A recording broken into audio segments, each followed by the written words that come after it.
এদেরকে জাহান্নামের আগুন থেকে আল্লাহ বাঁচাই দিব, দোজখে আর দিত না। এই জন্য 1 নম্বর যে জিনিস দরকার সেটা হলো ঈমানকে খাঁটি করব আমরা। আমার কথা কি বুঝেন? সবাই বুঝে? মাশাআল্লাহ, কথাগুলি একটু মনে রাখিয়েন। ঈমান, আমরা সবাই আল্লাহর রহমতে ঈমানদার, কিন্তু কথাগুলি ঘোষাই কইতাম থাকতাম না। আমার যদি আপনারা এদিকে আসেন, আপনি কোনছেন ঈমান কি, ঘোষাই কইতেন পারবেন না আপনি। এটা আল্লাহ বুঝছে, আমার বান্দাকে ঈমান তো আছে, কিন্তু এরা ঘোষাই করতে পারত না। এই জন্য আল্লাহ তাআলা মেহেরবানি করে জিবরাইল আলাইহিস সালামরে পাঠাই দিয়েছে মানুষের ছবিতে। জিবরাইল আলাইহিস সালাম আসছে, হঠাৎ করে মসজিদে লোক একজন আসছে, কেউ চিনে না এই লোকটা কে, কিন্তু চেহারা সুরতে কাপড় চোপড়ে লাগে যান হেতেনের ঘর একবারে মসজিদের লগে, কারণ কাপড় চোপড় একবারে পরিষ্কার, চেহারা সুরত একবারে পরিষ্কার, মনে হয় যেন এই ঘরের মসজিদে ঢুকছে। এই জন্য সব আশ্চর্য হইয়া তৈয়ার হয়েছে এই লোকটা কে, কি করে। এই লোকটাকে সোজা রাসূলের সামনে যায় বসে গেছে, যাইয়া বলে, ইয়া রাসূলুল্লাহ, ঈমান কি জিনিস? এখন সাহাবায়ে কেরাম মনে মনে হাসি, হুরবের বক্তা। কি হুরবের বক্তা হাসি বুঝেনি আপনারা? কি কি হয়েছে? বেড়া শ্বশুর বাড়িতে বক্তা খাইয়া আসে, যাইবার সময় হাঁটতে হারান লাগে, হাঁটতে কাটতে কাটতে কাটতে এতে বাইর যায়, নতুন কথা কেউ মারে, আজকে বক্তা খাওয়াইছে হলে ডর, এতে বক্তার কথা হারি। ওই সময় যান কি খেয়েছি মনে নাই, আহা মার কাছে যাই খুব মোহর বাড়িতে খাইয়াছি, কি খেয়েছি ভুলে গেছি। তো হেতে চিন্তা করলো যে এটা হোলার উচ্ছিয়ার না, হাক্কাত উচ্ছিয়ার না, কথা এটা ভুলে গেছি, তাইলে এটা কত খালে হচ্ছে কথা। এইটা খালে না আমি মাড়ির কসলাই এই বেড়ার যাবেন, কিরকম বেড়ে যাবো জানি। এবার একজনে কিরে তুই মাড়ির এরকম বক্তা করস কা, হাসি হতো বক্তা। ওইদিন কইছে যে তুই বক্তা করস কা মাড়ির, এটা হাসি হরবের বক্তা খাচ্ছে। এখন সাহাবায়ে কেরাম বললেন যে আরে কথা তো এটাই আমাদের দরকার, ঈমান কি জিনিস আপনারা দরকার নেই এরকম, কি বলেন? এই কথাটা আপনারা সবাই মোট পর্যন্ত মনে রাখবেন। বাড়িতে নাস্তা করতে বসলে, খাইতে বসলে ছেলে মেয়েদেরকে লইয়া, বিবিরকে লইয়া আলোচনা করবেন, এদেরকে প্রশ্ন করিবেন না। কারণ আপনি তো হয়তো শুনছেন আজকে নতুন, আপনি আগে ধরে জানতেন, কিন্তু ঘুষ করি আপনি আগে হইতে নাইতেন না। তো সেগুলো যদি হঠাৎ করে জিজ্ঞাসা করেন, বিবি পেব যে এত বছর হরে, আমার 70 বছর বয়স, আমরা আমার ইন্টারভিউ হতে না আসেন, নতুন করে বিয়ে করবেন নিয়ে আবার কি করে। এই জন্য এটা জিজ্ঞেস করিয়েন না, বলিয়েন যে শোনো, আমাদের যে আল্লাহ রহমতে ঈমান আছে, ঈমান আজকে শুনিয়েছি 6 কথা বিশ্বাস করার নাম ঈমান। কয় কথা? 6 কথা বিশ্বাস করলে তো আমার ঈমান হবে। 1 নম্বর হলো আমি আল্লাহকে বিশ্বাস করি, ঠিক আছে তো? আল্লাহকে বিশ্বাস করি মানে 4 কথা। আবার আল্লাহরে বিশ্বাস করার ভিতরে কয় কথা? কারণ আল্লাহ একজন আছেন, এটা হিন্দুও স্বীকার করে, উপরওয়ালা জানে, সেইটাও বুঝে। এই জন্য 4 কথা বিশ্বাস করলে আল্লাহকে বিশ্বাস করা হবে। 1 নম্বর আল্লাহর অস্তিত্বে বিশ্বাস, আল্লাহ যে একজন আছে। কি বলেন? যদিও আল্লাহকে কখনো দেখি নাই, কিন্তু আল্লাহ যে আছেন বুঝিনি আমরা। আসমান সাক্ষী, জমিন সাক্ষী, পাহাড় সাক্ষী। ওইটা নাতি আমার গাইছে, যেদিকে যায় মোর দৃষ্টি, দেখি অপূরূপ সৃষ্টি, সব তোমার সৃষ্টি দেখি, সব কার? এই যে কারেন্ট আছে না, জেনারেটর আছে, ঘরে ঢুকলে কারেন্ট আছে না নাই বুঝেননি আপনি? কি বলেন? ঘরে যাইলে বুঝেন না নি? কারেন্ট থাকলেও বুঝেন, না থাকলেও, কিন্তু কারেন্ট দেখছেন নি কোনোদিন? কারেন্ট জীবনে দেন না। যদি আপনি কারেন্ট চাইতেন চান, তো তার এক কান হাতে লই, ওই এক হাতে ধরা থাকবো, আর এক মাথা ওই ফ্লাগের ভিতরে ঢুকে দিলে আপনার না ধাক্কা দিব, আপনি কোনটা হয়ে যাবে, কারণ দেখবেন নি। মুসা আলাইহিস সালাম আল্লাহ তাআলারে দেখতে চাইছিল, তো আল্লাহ কইলে তার একখান ঢুকে রাখবে না, আপনি পাহাড়ের দিকে কেন নজর করেন, যদি পাহাড় টিকে তো আপনি দেখবেন। কিন্তু যখন আল্লাহ তাআলা একটু নূরের তাজাল্লি পাহাড়ে দিছে, মুসা আলাইহিস সালাম ছিটকি একবার অজ্ঞান হয়ে পড়ে গেছে। হুঁশ আসছে যখন, তখন আল্লাহ ভুলে গেছে আপনারা দেখা সম্ভব না। আপনি যেরকম কারেন্টে যখন ধাক্কা দিবে, আপনি কেবল না কারণ দেখন সম্ভব না, বুঝতে হবে যে কারেন্ট আছে। আমি যে এতক্ষণ কথা বলতেছি, আমি কি মরা মানুষ না জাতা মানুষ, এটা আপনারা বুঝছেন তো? হায়াত থাকলে জীবিত, হায়াত না থাকলে মরা, রু থাকলে জীবিত, রু না থাকলে মরা। আমার রু দেখছেন নি আপনারা? আমার রু আমি দেখি না কোনোদিন, কিন্তু জীবিত না মরা বোঝা যায়। ঠিক আল্লাহকে দেখি নাই, কিন্তু আল্লাহ যে আছেন বোঝা যায় তো। এক নম্বর আল্লাহর অস্তিত্বে বিশ্বাস। দুই নম্বরে আল্লাহ রব। আল্লাহ কি? রব। আলহামদুলিল্লাহ রব্বিল আলামিন, আল্লাহই রব, মানে সব সৃষ্টি করছেন তিনি, তারপর হায়াত দেন তিনি, রিজিক দেন তিনি, সুস্থ করেন তিনি, সব করেন কে? তিনি। এটা হলো আল্লাহ রব। তিন নম্বর হলো আল্লাহ একমাত্র মাহবুদ। তাহলে মাহবুদ মানে আমার যত ইবাদত সব পাবে কে? আল্লাহ। আমার দোয়া আল্লাহর কাছে, আমার সেজদা আল্লাহর জন্য, আমার যা ইবাদত, কোরবানি আল্লাহর নামে, মান্নত আল্লাহর নামে, নাকি কোরবানি কোনো পীরের নামে? পীর সাহেবের নামে যদি কেউ কোরবানি করে দেয়, খাজা বাবা অমুক, খাজা বাবা অমুক, এই গরু যে খান হালাল না হারাম? হারাম। কারণ কোরবানি কার নামে হইব? বিসমিল্লাহ আল্লাহু আকবার। কিন্তু সেই জায়গায় যদি আমি কোনো খাজা বাবার নাম লইয়া জবাই করি, তাহলে হালাল না হারাম? হারাম হইয়া যাবে। এটা হলো তাহলে এক নম্বর আল্লাহর অস্তিত্বে বিশ্বাস। দুই নম্বর আল্লাহ রব, আল্লাহ সৃষ্টিকর্তা, রিজিক দাতা, হায়াত দাতা। তিন নম্বরে আল্লাহ সমস্ত ইবাদতের উপযুক্ত। চার নম্বর হলো আল্লাহর কতগুলি নাম আর গুণ আছে। আমানতু বিল্লাহি কামা হুয়া বিআসমাইহি ওয়া সিফাতি। আল্লাহর নাম আর গুণের মতো নাম আর গুণ কারো হইতে পারে না। গায়েব জানেন একমাত্র কে? আল্লাহ। দুনিয়ার কেউ গায়েব জানে না, এমনকি কোন নবী রাসূলও গায়েব জানে না। এবং আল্লাহ তাআলা বলেন, আপনি দুনিয়ার মানুষকে জানাইয়া দেন, ওয়ালাউ কুনতু আলামুল গায়বা লাস্তাকসারতু মিনাল খায়র ওয়া মা মাসসানিয়াস সু। আমি আল্লাহর নবী মুহাম্মদুর রাসূলুল্লাহ সাল্লাল্লাহু আলাইহি ওয়াসাল্লাম গায়েব জানতাম, তাইলে সব বালা বালাগির আমি লইয়া নিতে পারতাম, আমার কোনো সময় আফত বিপদ হইতো না। তাহলে উহুদের যুদ্ধে আমার দান শহীদ হইতো না, তারপরে মুখখানে মুখ বিপদ আইতো না। আমিও গায়েব জানি না, গায়েব জানে একমাত্র কে? আল্লাহ। তাহলে চারি কথা বিশ্বাস করলে আল্লাহকে বিশ্বাস করা হয়। তাহলে বিশ্বাসের ইমানের 6 কথা। এক নম্বর আল্লাহকে বিশ্বাস করা। আল্লাহকে বিশ্বাস করার মধ্যে কয় কথা? 4 কথা। দুই নম্বরে হলো আমরা ফেরেশতা বিশ্বাস করি। আমার আপনার প্রত্যেকের সাথে দুইজন আছে কেরামান কাতিবিন ইয়ালামুনা মা তাফআলুন। আমরা বিশ্বাস করি এরকম ফেরেশতা আছে। এই ছাড়া ফেরেশতা অগণিত। আপনার আর আমার ফেরেশতা যে আমি মরে গেলে ফেরেশতা কোন আর দেখা যাইতো না, এতে রিজার্ভ চলে। তাইলে এই পর্যন্ত কত কোটি কোটি মানুষ দুনিয়া থেকে চলে গেছে, ফেরেশতা হেরা করে দুনিয়াতে আর আসে না। যাই যে মারা গেছে তার ফেরেশতা উড্ডে গেছে, আল্লাহর ইবাদতে ব্যস্ত। এরকম অগণিত ফেরেশতা আছে। 3 নম্বরে আমরা আসমানি কিতাব বিশ্বাস করি। কোরআন শরীফ কার কিতাব? আল্লাহর কিতাব। এই মাদ্রাসা কোরআনের মাদ্রাসা, আল্লাহর কিতাবের মাদ্রাসা। বন্দাকে আল্লাহকে আমরা দেখি নাই, কিন্তু আল্লাহর কিতাব আমাদের সামনে। কোরআন শরীফ নিয়ে যখন একজন মুমিন বসে, তার অনুভূতিটা কি? যে আল্লাহ আমার সাথে কথা বলতেছে। কে কথা বলে? আল্লাহ কথা বলে। তাইলে আমরা আসমানি কিতাব বিশ্বাস করি, নবী রাসূল বিশ্বাস করি। আমাদের রাসূল সাল্লাল্লাহু আলাইহি ওয়াসাল্লামের কি নাম? হযরত মুহাম্মদ সাল্লাল্লাহু আলাইহি। তাহলে হযরত সম্মানের জন্য নাম শুনলে সাথে সাথে বলছি সাল্লাল্লাহু আলাইহি ওয়াসাল্লাম। তাহলে হযরত আর শেষে দিয়ে সাল্লাল্লাহু আলাইহি ওয়াসাল্লাম বাদ দিলে মাঝখানের নাম কেন কত ছোট্ট একটা নাম নয়নি? হযরত মুহাম্মদ সাল্লাল্লাহু আলাইহি।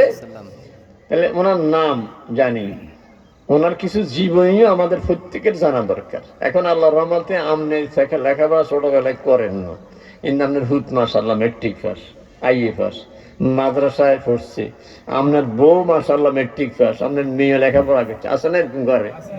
এই জন্য ঘরের মধ্যে রাসূল সাল্লাল্লাহু আলাইহি ওয়াসাল্লামের জীবনের একটা কিতাব রাখিয়েন। ছোট্ট একটা বই আছে, মুফতি শফি রাহমাতুল্লাহর লেখা। মুফতি খতিব আজম, মুফতি আজম হযরতে মুফতি শফি রহমতুল্লাহ লেখা একটা ছোট্ট বই, সিরাতে খাতামুল আম্বিয়া। একবারে ছোট্ট, মনে হয় 50 টাকা বা 60 টাকা দামের ছোট্ট বই। বাজারে গিয়া বলবেন যে রাসূলের জীবনের একটা বই, ছোট্ট বই দেন। ঘরের মধ্যে বিবি পড়বো, মেয়ে পড়বো, বউ পড়বো, মাঝে মধ্যে পড়লে দেখবেন আল্লাহ রাসূল সাল্লাল্লাহু আলাইহি ওয়াসাল্লামের জীবনীটা কেমন ছিল, কেমন ছিলেন তিনি। ওই রকম জীবন আমি গড়াবো। আমার জীবন যেন আমার রাসূলের জিন্দেগির মতো হয়, কারণ আমি জান্নাতে যেতে চাই।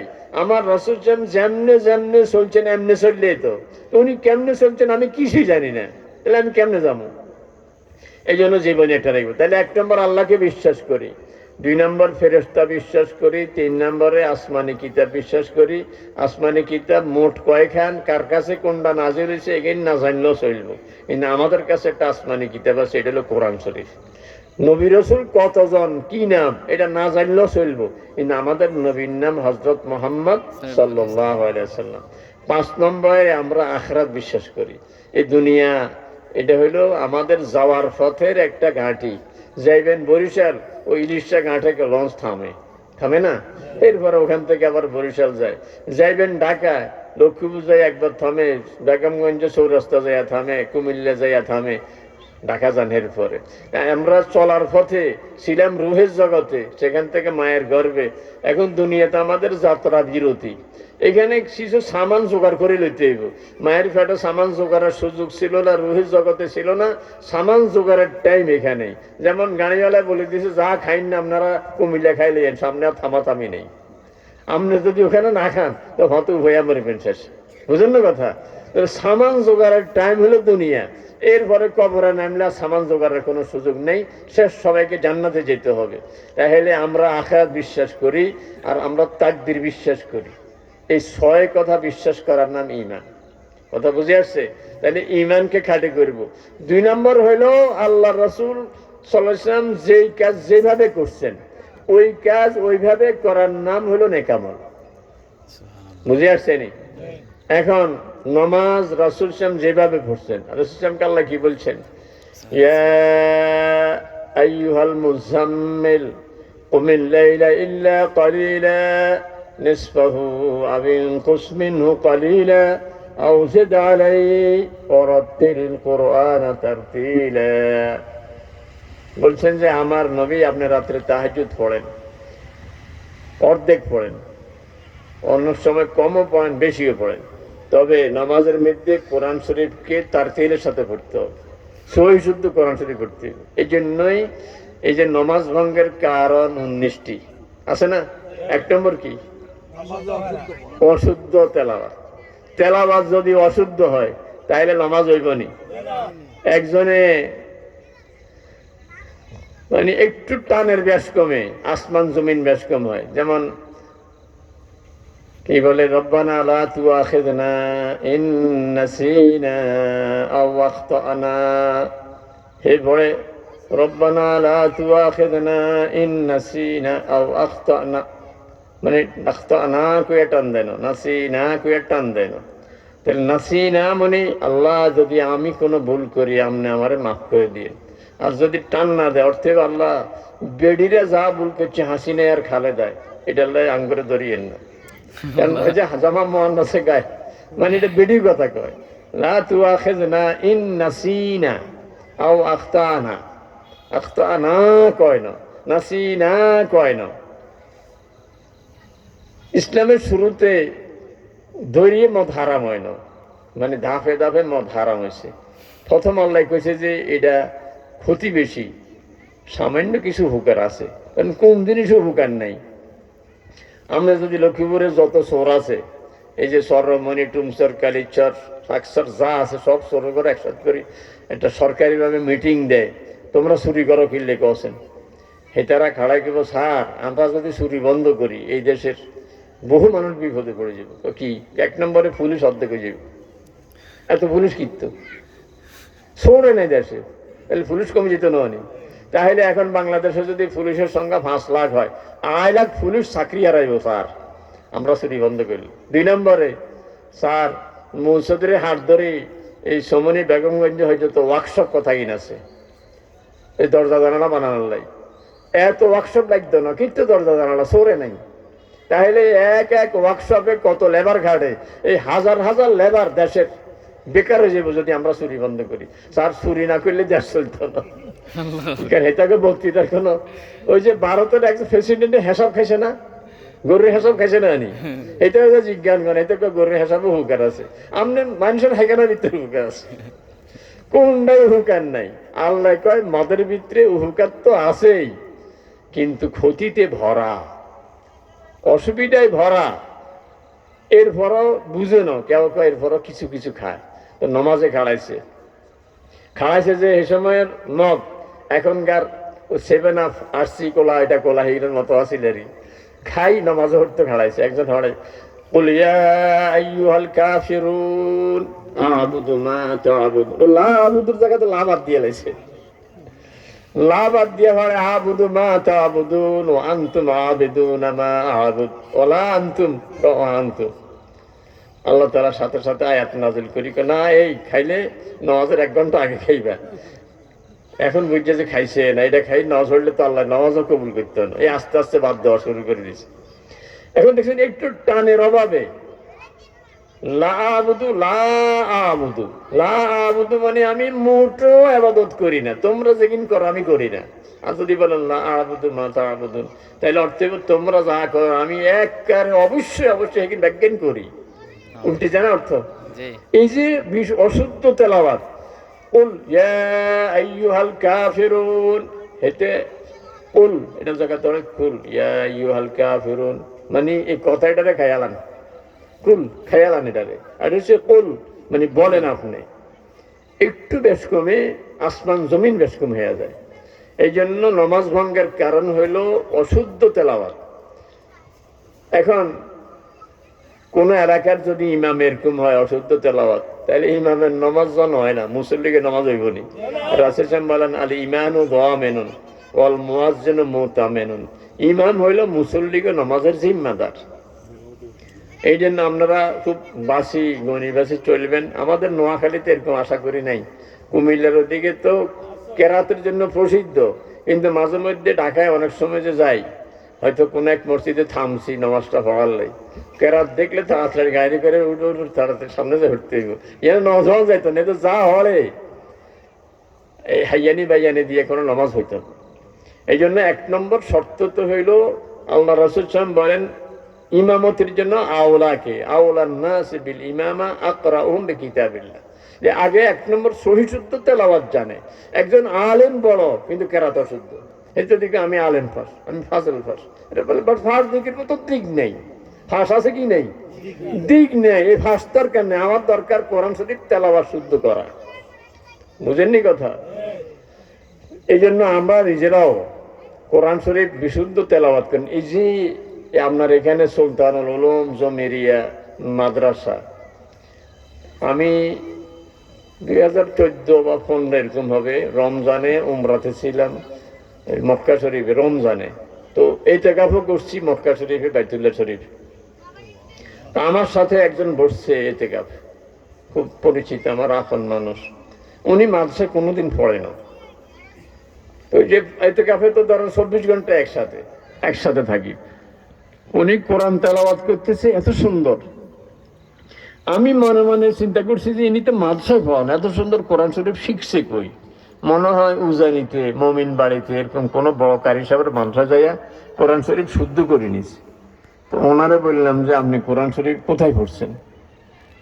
এতক্ষণ তো কোরআন শরীফ শুনি আশ্চর্য, এবার উত্তর শুনি আরো আশ্চর্য। ওইদিকে আমি আমার হোলানের কাছে শিখছি, যে বাপ হোলানের কাছে কেমনে শিখ, এটা আরো আশ্চর্য কথা নয়নি। তা আমি গেলাম হোলানের কাছে, কেমনে শিখছেন? হোলাইনে নুরানি উঠতো, হোলানে উঠতো নুরানি। তো সন্ধ্যার সময় আমি তো কোরআন শরীফ হারি না, এগুলোর পড়া শুনি আমি আশ্চর্য, এত সুন্দর করে পড়ে। তো সন্ধ্যার সময় এগুলো লোক বইতাম, বসলে এগুলো ডরে আব্বা হেওয়াল হয়। আসলে তো আব্বাই শিখতে বলছি, এটা তো কইতে পারি না বলে এটা আমি হারি না, আমি বলছি শিখতাম, হেরা মনে করছে এদের হওয়াল হই। তো একবার কইতাম হওয়াল আজকে কি পড়াইছে, তো পড়ছে আমিও কোরআন শরীফ দই বসছি, এগুলো কোরআন শরীফ শুনে, একবার শুনাইলে আমার হয় না, তো কইতাম হয় না আবার কর, তো এগুলো মনে হচ্ছে সেগুলো হয় না, আসলে হয় না, আমার হয় না, আমার ধরা হয় না। এরকম বাচ্চাদের কাছে শুনি আমি আমার কোরআন শরীফ শুদ্ধ করে ফেলাইছি। আপনি এই নুরানি বাচ্চাদের, আপনাদের যাদের এলাকায় আল্লাহর মেহেরবানি যে নুরানি মাদ্রাসা সুলতান উলুম জমেরিয়া মাদ্রাসা হয়েছে, এখানে নুরানি থাকবে, হেফজখানা থাকবে, আস্তে আস্তে কিতাবের লাইনে আগাবে। এই নুরানি বাচ্চাদের কোরআন শরীফ শুনলে আপনারা দেখবেন নিজেরাই চোখের পানি চলে আসবে। আর আমরা কি করছি? কুল আউযু বিরাব্বিন নাসে, মালিকিন নাসে, এলাহিন নাসে, নাচছে শুধু ডুলি ডুলি উঠছে। কারি সাহেব একজনে ব্যাত লইয়া ঘুরতো, ইসা পড়ে কুল আউযু বিরাব্বিন নাস, ইটা পড়ে কুল আউযু বিরাব্বিল ফালাক, এটা পড়ে কুলু আল্লাহ, এটা পড়ে তাব্বাতি ইয়াদা।